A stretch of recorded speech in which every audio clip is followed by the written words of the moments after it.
Hey everyone, welcome to another G News podcast. Today we are joined by Kieran McAnulty, who is Labor's spokesperson for housing, infrastructure and public investment. Hey Kieran, welcome back to G News. Thanks very much. How are you getting on? It's pretty busy here at the end of the year, but not as busy as it is for you guys, from what I can see.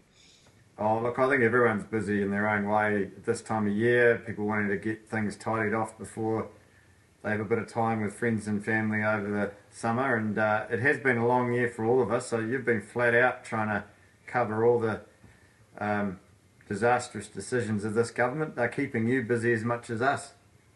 Yeah, they sure have given us lots to talk about. Let's start today talking to you about housing. We've just been through Scrutiny Week about a week ago, and you had a chance to very briefly grill Ministers Bishop and Paul Tucker, Kaianga Ora and the Ministry of Housing and Urban Development about progress on social housing. Could you just summarise for our audience just a little bit about what you actually discovered during Scrutiny Week?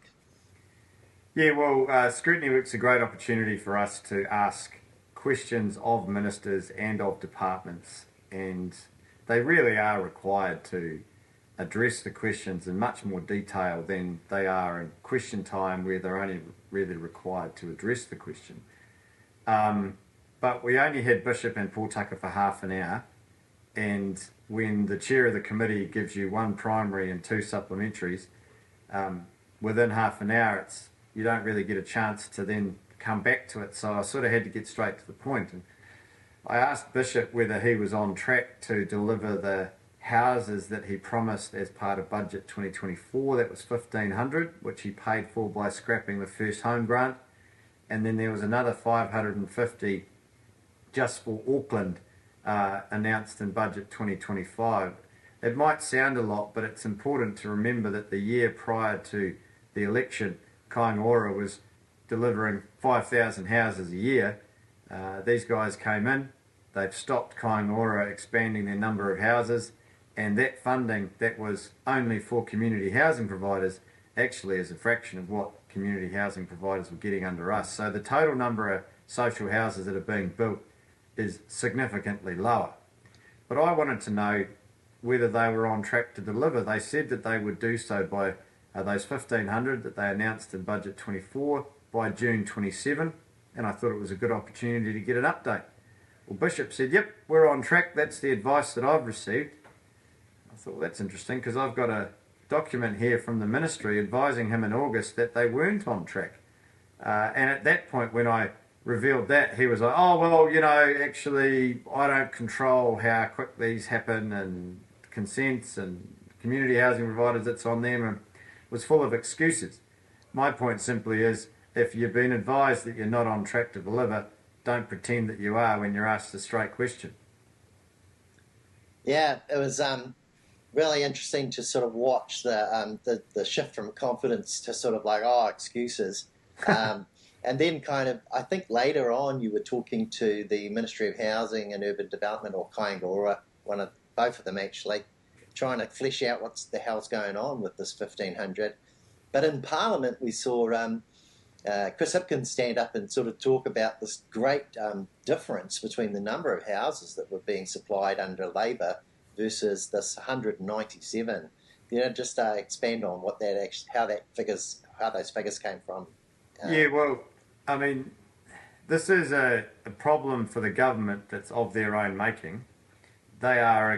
Christopher Luxon is a blowhard and keeps talking about how great he is and how great the government is, but doesn't have the facts to back it up. And so when he and Nicola Willis are going around the country telling New Zealanders that they've built over 7,000 houses, they should, if you're going to make a claim like that, you should be able to back it up.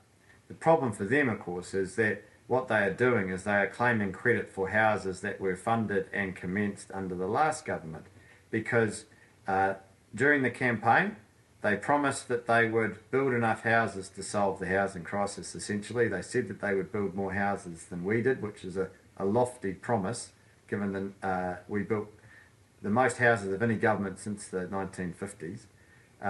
And Nicola Willis signed a pledge that said that they would increase the number of social houses in Auckland by 1,000 a year. Well, if you look at what they've actually funded, 1,500 houses for the whole country in budget 24 and 550 for Auckland in budget 25, even if they were magicked up overnight, that still doesn't meet that promise. And they know that. And the only way that they're trying to wriggle out of it is by counting the houses that they had nothing to do with. What it turns out is they've actually only built 197 in 2 years. Now that's a massive difference between 197 and the over 7,000 that they are laying credit for. And keep in mind that homelessness is growing at an unprecedented rate, that we have frontline providers like the Wellington City Mission saying that it is the worst it's ever been. And when you've got an organisation like that that is deeply trusted and respected in the community and has been around for over 100 years, has been around for the Depression and the World Wars and other economic crises, to say that homelessness is the worst they've ever seen, people should stop and take notice. So in that context, we've got a situation where the need for housing is at the highest it's ever been, and they are only building 197 a year. Stop trying to fib people, stop trying to lie to them, and be upfront. If you don't believe it's the government's job to provide houses, then say so. But they don't. They want to try and fudge the numbers and cloud the issue and make it look like they're the heroes when they are far from it. I want to talk about both those two issues. One of your lines of questioning with Kāinga Ora was around the time it would take them to ramp up and scale up the building of houses after they had boasted about their very efficient house building system. They talked about it taking about 18 months, I think, to get back to building houses at a much greater capacity. Do you see Kāinga Ora's role as a house builder and not just a landlord like Chris Bishop and co have gone and taken it back down to being this landlord? Well, I think, be it Kāinga Ora or community housing providers, if you are providing social housing, then it is the role of that is so much more than just simply putting a roof over people's heads. We've got to make sure that we don't set people up to fail if they are in an incredibly vulnerable position, if they have drug and alcohol problems, if they have mental health problems, and all the other issues that each and every one of us would have if we were living on the street. They need support. And the community housing providers would partner with other agencies or would do it themselves as long as they were adequately resourced, and so too would Kāinga Ora. But it's quite clear that this government is pulling away from that aspect of it. I have a lot of sympathy for Kāinga Ora because at the end of the day they are doing what they're told. That is the responsibility and obligation of a government agency like that. The government sets the policies and it's their job to do it. And I see some similarities as to when we came into government in 2017, and I fear that we're going to be in exactly the same position almost when we next get into government. So just, I'll be very brief, but just a bit of context. When we came into government in 2017, Housing New Zealand was a shell of an organisation because essentially they were under direction to sell houses rather than build them. We mustn't forget that at the end of the key English government, there were 1,500 fewer social houses in the community than they were when they started, state houses, I should say. And so when we embarked on our large build program, we basically had to set Kāinga Ora up from scratch. They had no personnel, they had no ability within their existing structure to build the number of houses that we knew the country needed. So when Bill English comes in and reviews Kāinga Ora and says, oh, they're not doing this right, they're not doing that right, which was not factually correct, but nonetheless, it was an organisation that was about 5 years old. And I'm worried that with all the job cuts and all the changes in direction, that when we get back into government, Kāinga Ora is going to be in a similar situation. And they did say, as you pointed out, that it's going to take them about 18 months to get up to capacity to start building houses again. And so that should be a concern to all of us if the need is growing. But the ability for Kāinga Ora, even if the funding was provided, in fairness to them, that's a reasonable time frame because they just don't have the personnel at the moment. But this is where community housing providers come in. I'm very firm with the view that it needs to be both, that the state has a responsibility to provide houses, but also community housing providers do things that Kāinga Ora can't, and they should be seen as a partnership. And so we've got to support both. The Housing Minister, Chris Bishop, says he's agnostic as to who provides houses, but then he goes and tells Kaingaroa to stop providing houses. So it's not really agnostic. I'm very much of the view that if we support both and they work together, then we are in a much better position to meet our housing need. Let's now talk about that homelessness that you raised before. I understand the draft of the next Homelessness Insights report is and has been in the possession of Bishop and Paul Tucker for some time now. And they're kind of taking, or they're refusing to take responsibility for what all the providers are saying, saying, which is basically that this is kind of down to government policy, this explosion of homelessness. Bishop and Paul Tucker say that homelessness has increased in some places, but it's decreased in others, and nobody's really talking specifics yet, while all the providers are saying it's as bad as they've ever seen it, like you mentioned before. And it looks like the report says, one thing, and there's a growing gap between what the report says and what the providers are saying. So do you know what the timing of the release of this December Insights report is going to be? And do you think we can trust the report with the government requiring it to tell a story about a range of factors that are contributing to homelessness? This is what we saw in the June report anyway. So, well, I think what we will see is a clear indication that homelessness continues to increase, and that is exactly why they're sitting on the report and don't want to release it while Parliament is still sitting. There's one more question time between now and the end of the year, and that's on Tuesday, and I'd be very surprised if the report was released before then.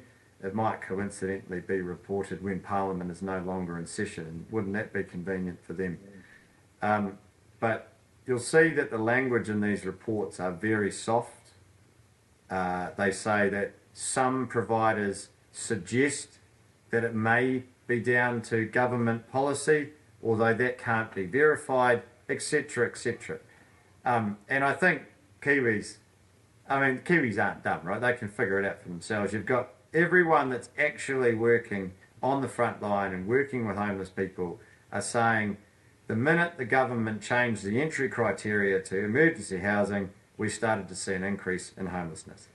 Now, they will believe them because they have absolutely no reason to lie, and the ministers have absolutely every reason to try and deflect and avoid responsibility. But it is very clear that they made it almost impossible to get into emergency housing, and we've subsequently had a flurry of stories over the last 18 months to 2 years of people in the most precarious situations who are in desperate need, just simply not being able to get in.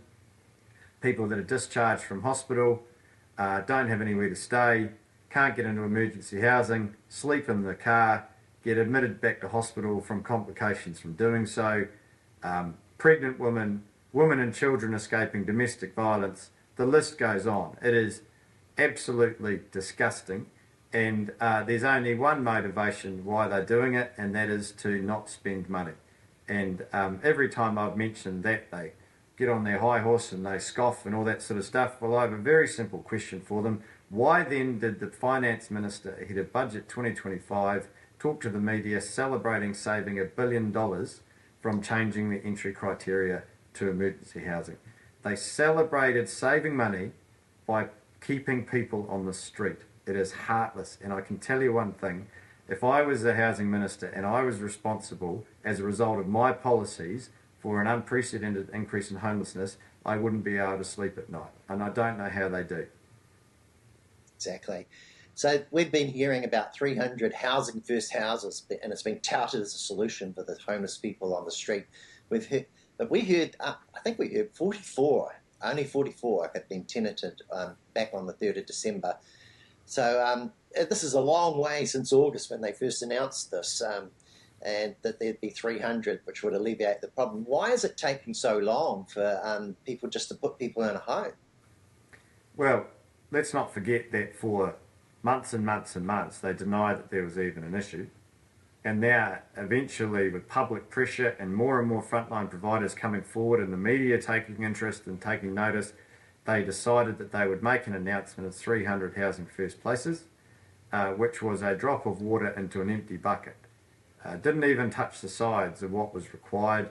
And now we find out months later that only 44 have actually led to people being taken off the street.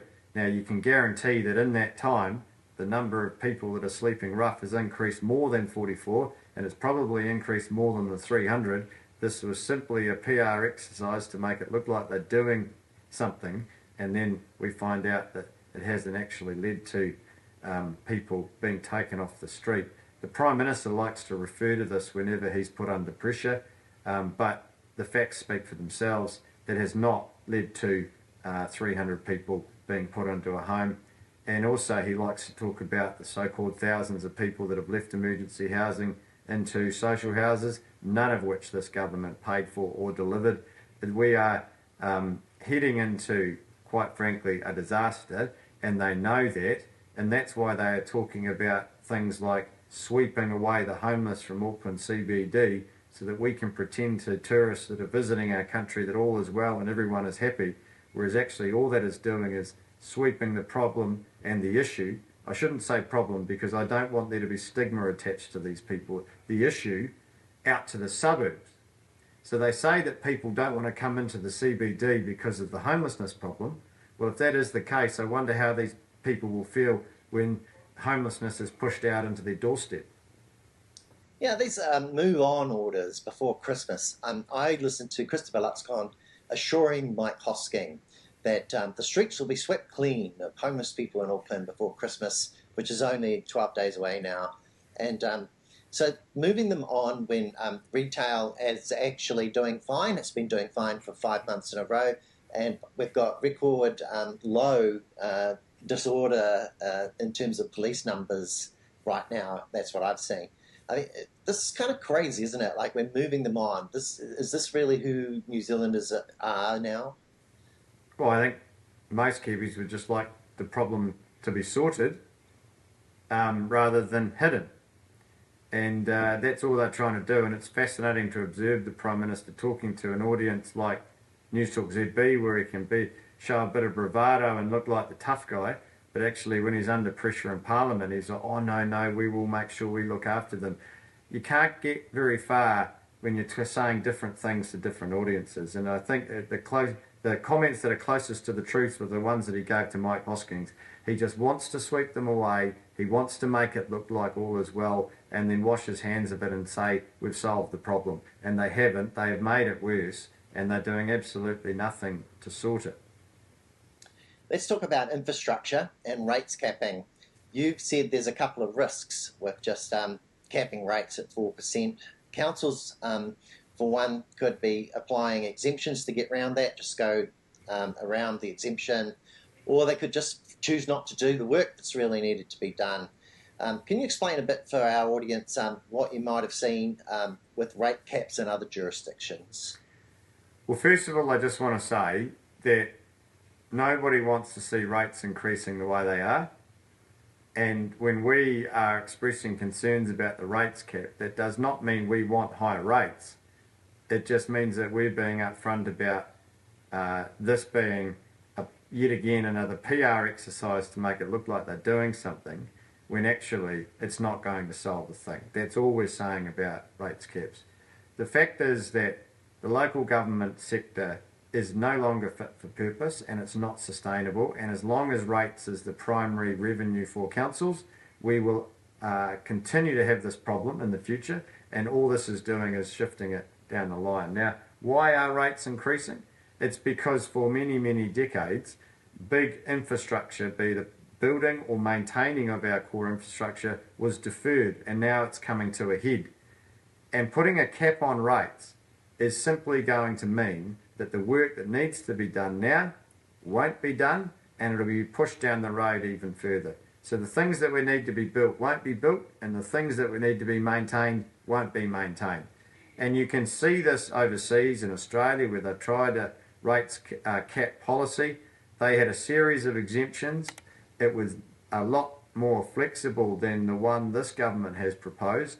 And so all we've seen is just a series of these exemptions being approved and renewed, and actually rates continue to go up at around about the rate that they would have done otherwise.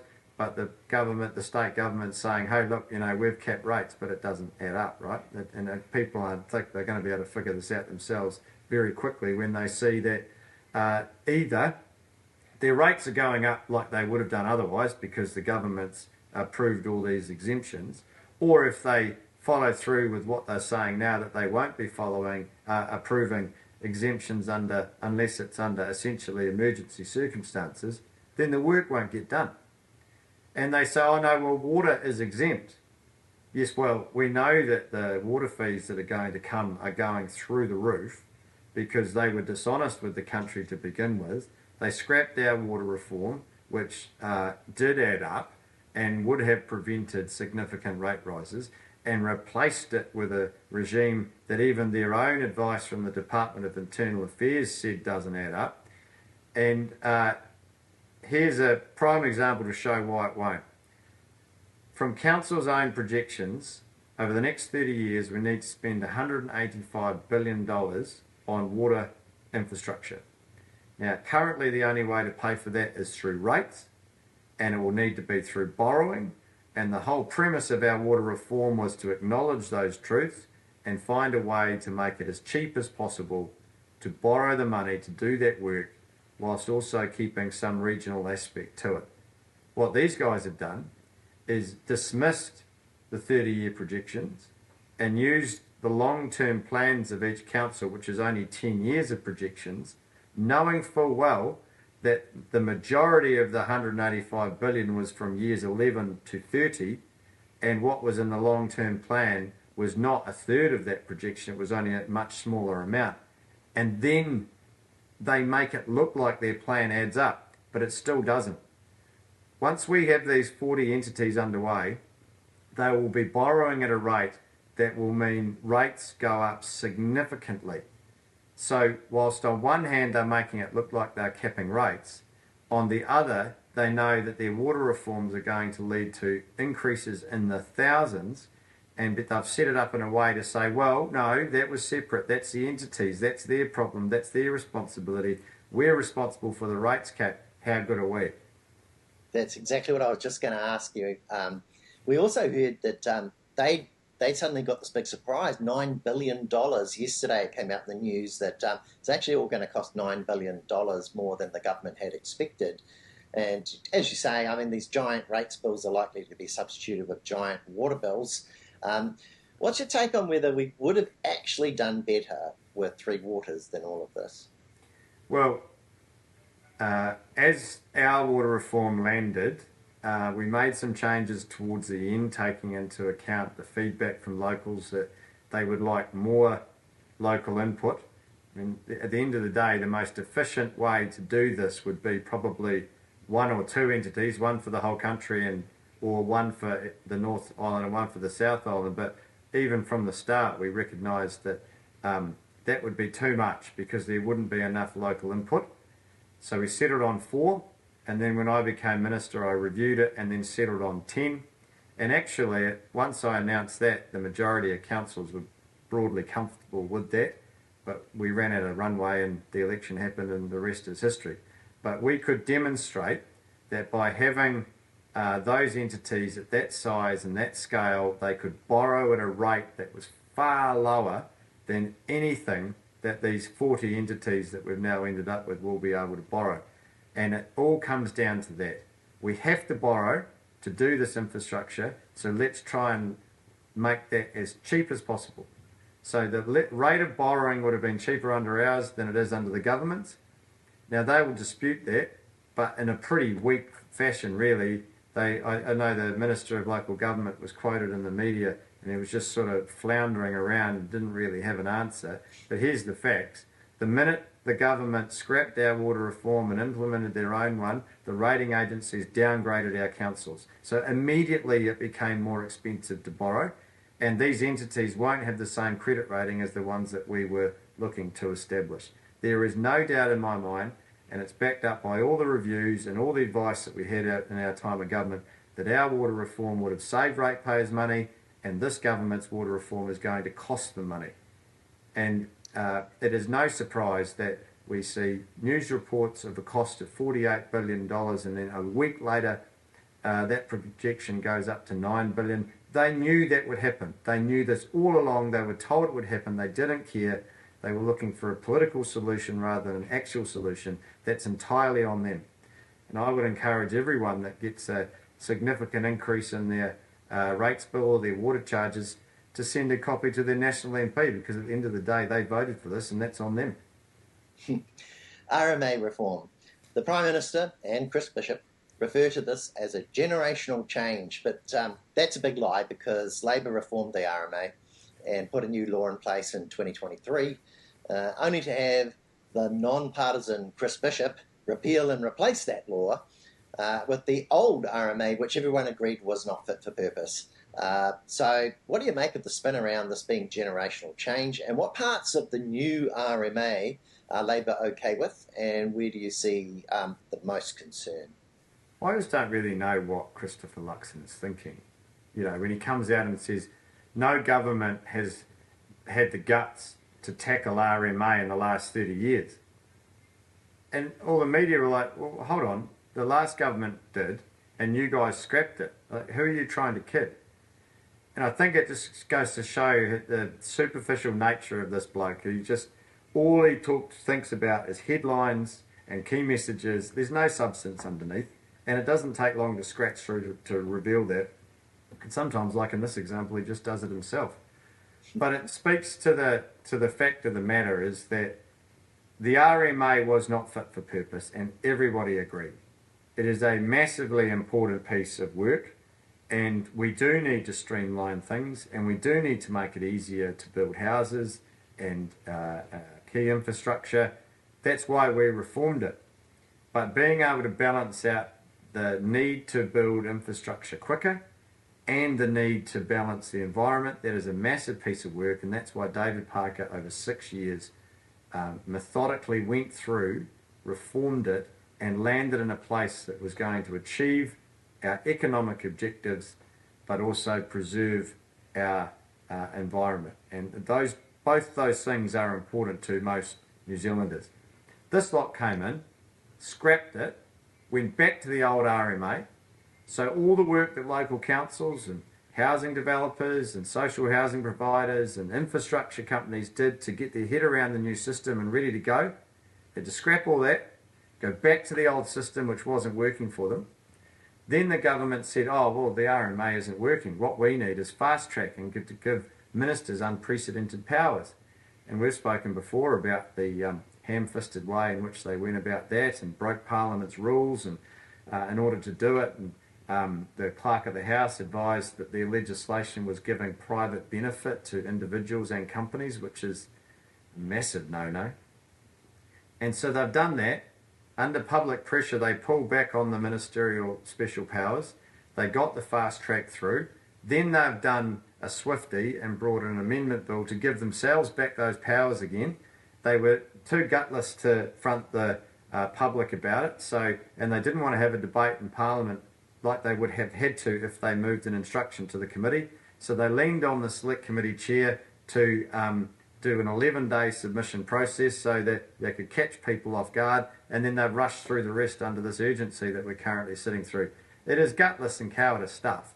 If you're so confident this is the right thing to do, what's the harm in having a discussion with the public about it? And then Bishop comes out and announces the RMA, which incidentally is 80% of what we had done anyway. So they've just fluffed around for 2 years for no real reason. If they really wanted to amend what we put in, they could have just done that, and then no one would have had to have wiped the slate clean and started from scratch. They would have had to just adjust what they were doing slightly. We could have had more houses. We could have had more infrastructure built over the last 2 years. But just like Nicola Willis and the Fairies, they were more interested in a political statement than actually doing something. So we have taken every opportunity to make that point. Then now that we've made it, we are working constructively with them, because no one can afford to have a flip-flop again in this space. We have to land this right. Now, thankfully, they are going to select committee. So the public will be able to have a say on their reformed RMA. And it is so important for something that actually underpins a lot of the stuff that we do. We've said that we will support it. We've identified the areas where we are currently concerned, but we will work constructively with them to try and improve that in select committee. That is what the infrastructure and local government and housing sectors want us to do, and that's what we've committed to doing. But we are annoyed that we've had to go through the sham of a process unnecessarily when we could have just tidied it up and done the things that they wanted to do. We didn't feel like they were needed, but we're still working constructively with them, because if we don't, we're going to end up exactly where we were to begin with. Yeah, it's been a hell of a ride. This all stages urgency thing was a shocker the other day. So regional councils, they're gone. While we all agree that reform's necessary, what aspects of the reform concern you? And what have you heard about the sign-offs, the mandates from the people versus sign-offs from ministers, and the change that might happen from potential amalgamations?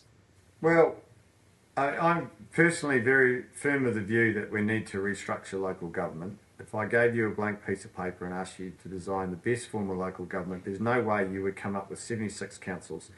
And it's just, it's an age-old balance trying to ensure that local voice is preserved, but we get the efficiencies and the scale required to keep rates down and keep things affordable for people.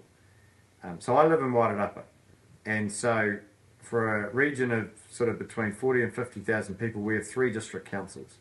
And my personal view has long been that we should, at the very least, have a Wairarapa district council. That makes sense to me. We massively benefit from being under the Wellington Regional Council, even though sometimes their decisions might annoy the region. They do help us pay for flood protection, and they do help us pay for pest control, etc., things that we might struggle to afford ourselves. But that doesn't mean it's the right structure. But yet again, the government sort of signals that they're going to do something and then charges off ahead without bringing people along with them. And what they have proposed, the one of 2 options, I'm not sure is going to work for our region, even though, like I said, I fully acknowledge that there does need to be some level of restructure. I was on ZB the other week alongside Simon Watts on a panel, and he promised the country that they would not do an amalgamation without the people supporting it.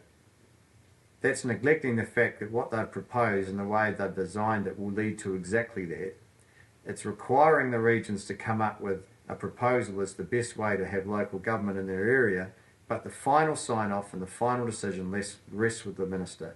So if the minister doesn't like what's being produced, they'll just decide for them. That's not the way to do it.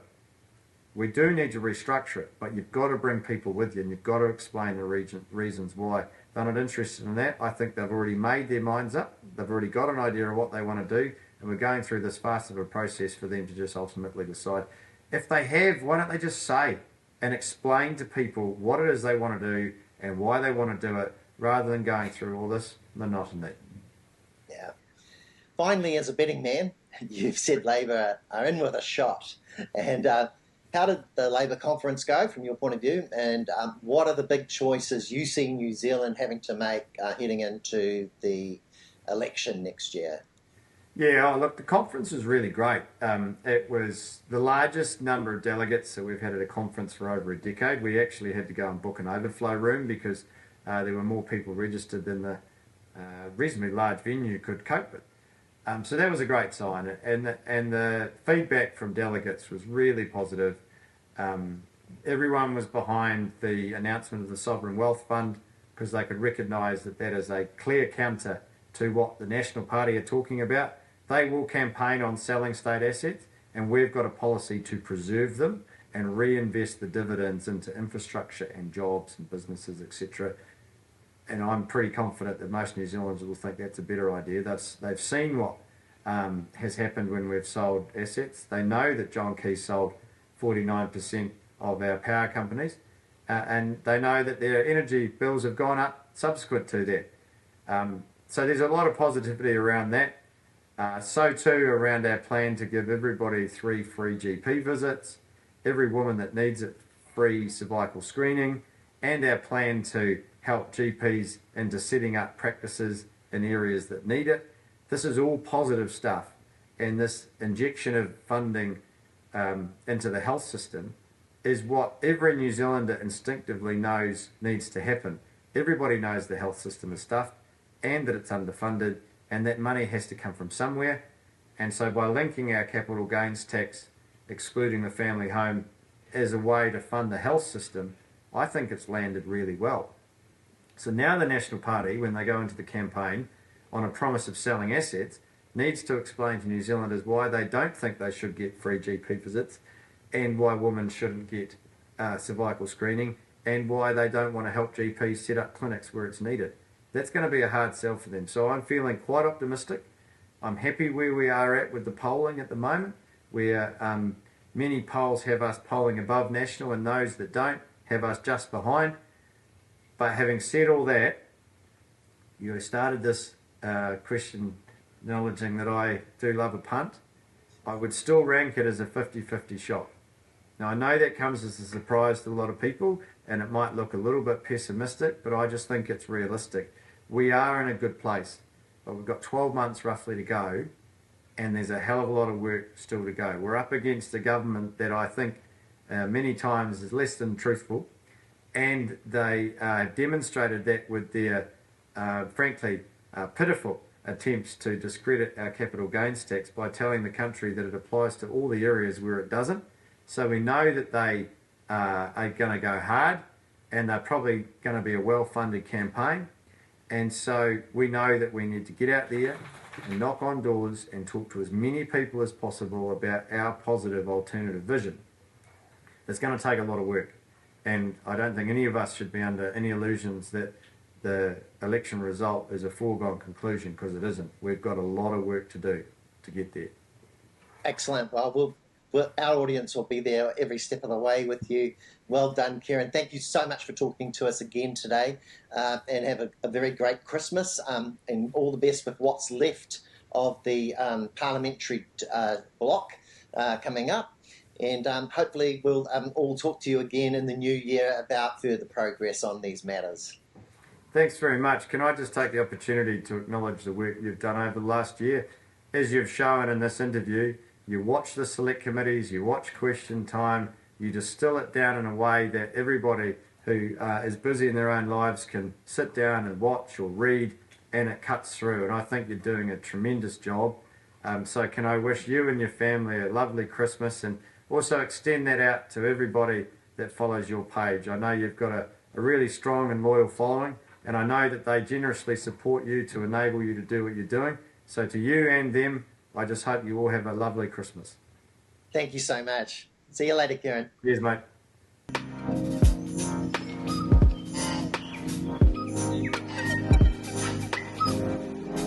Welcome to G News, the good news.